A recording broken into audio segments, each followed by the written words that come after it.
जय हिंद दोस्तों, वंदे मातरम। आज इंटरनेट के युग में प्रोपोगेंडा एक ऐसी चीज़ है जिसको जितना ज़्यादा फैलाया जाता है, उस प्रोपोगेंडा से आप उतना ही ज़्यादा फायदा कमा सकते हैं।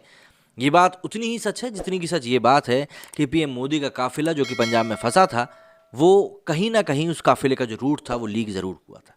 ये बात पूरी तरीके से सच है, क्योंकि आप खुद समझिए ना, नहीं तो पहले से इतनी तैयारी कैसे होती। पीएम मोदी कई जगहों पर जाते हैं, वहाँ पर देखते हैं हम लोग कि सुरक्षा कितनी ज़्यादा सख्त रहती है, लेकिन पंजाब में ऐसा नज़ारा देखने को मिला जैसे कोई विधायक कहीं भी जा रहा हो। बहरहाल इन सभी चीज़ों के बीच में एक और एक्सपोज है जो कि द क्विंट का निकल कर सामने आया है। मतलब मैंने शुरुआत में बात इसीलिए करी थी प्रोपेगेंडा की, क्योंकि प्रोपेगेंडा फैलाने का ही नाम है। अगर आप प्रोपेगेंडा को फैला नहीं पाते हैं तो कहीं ना कहीं वो प्रोपेगेंडा किसी मतलब का ही नहीं निकलेगा। प्रधानमंत्री नरेंद्र मोदी के पंजाब दौरे के दौरान उनकी सुरक्षा में जानबूझकर चूक करी गई। जब पीएम का काफिला हुसैनीवाला से करीब 30 किलोमीटर दूर ही था, तब एक फ्लाईओवर पर कथित किसान प्रदर्शनकारियों ने 20 मिनट तक रोके रखा। टाइम्स नाउ की रिपोर्ट के मुताबिक भारतीय किसान यूनियन ने इस प्रदर्शन की जिम्मेदारी ली है।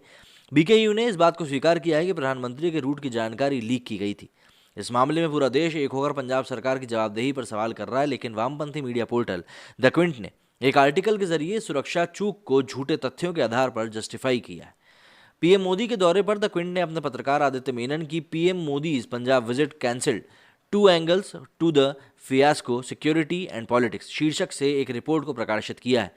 मेनन ने पीएम मोदी की सुरक्षा में हुई चूक को जस्टिफाई करने के लिए झूठ बोला और कहा कि पीएम मोदी पाकिस्तान की सीमा से लगे इलाके में 20 मिनट तक फंसे नहीं रहे। साल 2017 की घटना का हवाला देते हुए आदित्य मेनन ने दावा किया कि उस दौरान नोएडा में करीब 2 घंटे तक प्रधानमंत्री का काफिला जाम में फंसा था, लेकिन तब उनकी जान को कोई खतरा नहीं बताया गया। इस आर्टिकल को आदित्य मेनन और क्विंट ने अपने हैंडल से ट्विटर पर शेयर भी किया है।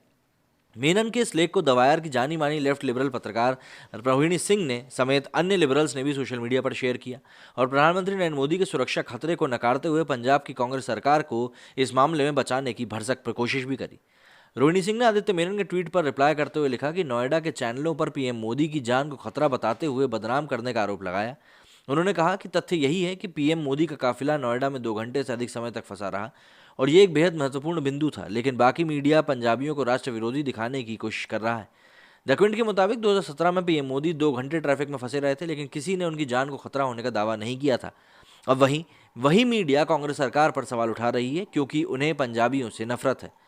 दरअसल इस घटना का जिक्र करते हुए आदित्य मेनन ने झूठी खबर फैलाने की कोशिश करी है कि पंजाब में यह घटना होने के कारण इतना अधिक तुल दिया जा रहा है, जबकि ऐसा ही उत्तर प्रदेश में हुआ था तो किसी ने भी इस पर आपत्ति नहीं जाहिर करी थी। पीएम मोदी के काफिले को 2 घंटे तक फंसा रहने को लेकर द क्विंट का ये आर्टिकल पूरी तरह से झूठ पर आधारित है। सच ये है कि साल 2017 में पीएम मोदी का काफिला केवल 2 मिनट के लिए ट्रैफिक में फंसा था। इंडियन एक्सप्रेस की रिपोर्ट के मुताबिक उस दौरान सुरक्षा में चूक के कारण 2 पुलिसकर्मियों को निलंबित किया गया था। दरअसल पुलिसकर्मियों ने गलत टर्न ले लिया था, जिसके कारण पीएम मोदी का काफिला महज 2 मिनट के लिए ट्रैफिक में फंसा था। खास बात यह है कि 2017 में नोएडा में जो हुआ और पंजाब में जो हुआ उसमें बहुत बड़ा अंतर है। साल 2017 में जो पीएम मोदी के काफिले के साथ हुआ उसमें पुलिसकर्मियों की गलती थी, वहीं पंजाब में वहां की पुलिस ने पीएम मोदी के काफिले के रूट को खुद ही लीक कर दिया। इस दौरान वायरल वीडियो में पंजाब पुलिस के जवान प्रदर्शनकारियों के साथ चाय की चुस्कियों भी लेते देखे गए।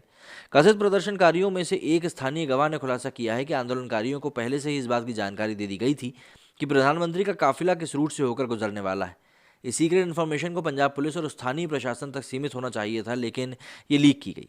वहीं प्रदर्शनकारियों को हटाने के मुद्दे पर भी पंजाब पुलिस ने झूठ भी बोला। पुलिस का कहना है कि उन्होंने प्रदर्शनकारियों को हटाने की कोशिश की थी, लेकिन वे ऐसा नहीं कर सके। वहीं प्रत्यक्षदर्शी प्रदर्शनकारियों के मुताबिक पुलिस ने रास्ता खाली कराने की कोशिश ही नहीं करी थी।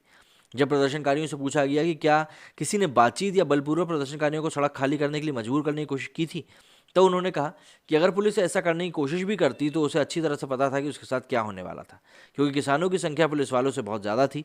किसानों को वहाँ से हटाने के लिए पर्याप्त पुलिस फोर्स नहीं थी। हमने मोदी के प्रशंसकों को भी वहाँ से निकलने नहीं दिया। हम ये जानते थे कि अगर उन्हें ऐसा करने दिया जाता तो वे कुछ ना कुछ ज़रूर करते। हम जानते थे कि पीएम सिर्फ इसी रास्ते से गुजरेंगे और हम नहीं चाहते थे कि वे अपनी रैली या कार्यक्रम में पहुंचे। पंजाब सरकार ने ही पीएम मोदी के रूट को लेकर जानकारी लीक करी।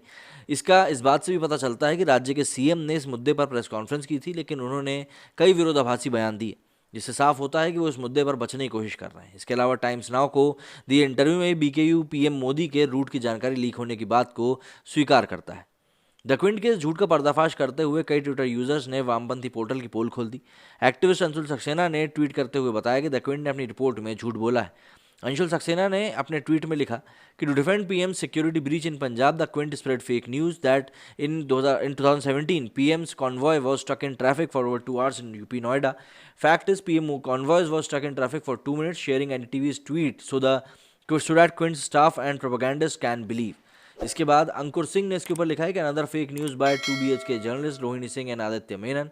लेकिन अपनी बेइज्जती होते देख द क्विंट ने चुपचाप अपने ट्वीट को डिलीट कर दिया, जिसमें लिखा कि PM Modi's convoy was stuck in traffic for over 2 hours in Noida. ये वाला ट्वीट जो था उन्होंने डिलीट कर दिया. इसमें देख सकते हैं आप साफ तौर पर कि एनसर्कल्ड है, जिसमें कि दिख रहा है this tweet has been deleted. इसके साथ ही द क्विंट ने अपनी रिपोर्ट को अपडेट करते हुए उसमें 2 घंटे वाले अपने झूठ को हटा दिया. हालांकि बाकी उसने उसी तरह से अपने एजेंडे को आगे बढ़ाया. बता दें कि साल 2017 की इस घटना की तुलना करके द क्विंट केवल कांग्रेस सरकार को डिफेंड करने की कोशिश कर रही थी और वो साबित करना चाहते थे कि पीएम मोदी के सुरक्षा को खतरा पैदा करने वाला सवाल तो कुछ था ही नहीं. अब इस पूरी बात से एक चीज़ जो क्लियर होती है वो ये होती है कि इस तरीके से प्रोपेगेंडा को फैलाने की कोशिश करते में जब आपका प्रोपेगेंडा पकड़ा जाता है तब आप माफ़ी भी नहीं मांगते, सिंपल सा एडिट कर देते हैं और अपने ट्वीट को डिलीट कर देते हैं. और ट्वीट को अगर आप डिलीट कर रहे हैं तो ये ऑब्वियस ही बात है कि साफ तौर पर क्लियर हो ही जाता है कहीं ना कहीं आपने अप्रत्यक्ष रूप से ही सही लेकिन आपने अपनी गलती ज़रूर मान ली है. और जब आप इतने बड़े न्यूज़ पोर्टल हैं तो इस प्रकार की गलती कहीं से कहीं तक भी ठीक लगती भी नहीं है. तो ऐसी गलती करने के पहले भी ज़रा सोचना चाहिए कि भाई हम जो चीज़ लिखने जा रहे हैं, जो हमारे पाठक पढ़ने वाले हैं, क्या होने वाला है उसका. मेरे स्टूडियो में फिलहाल इतना ही. जय हिंद, जय भारत.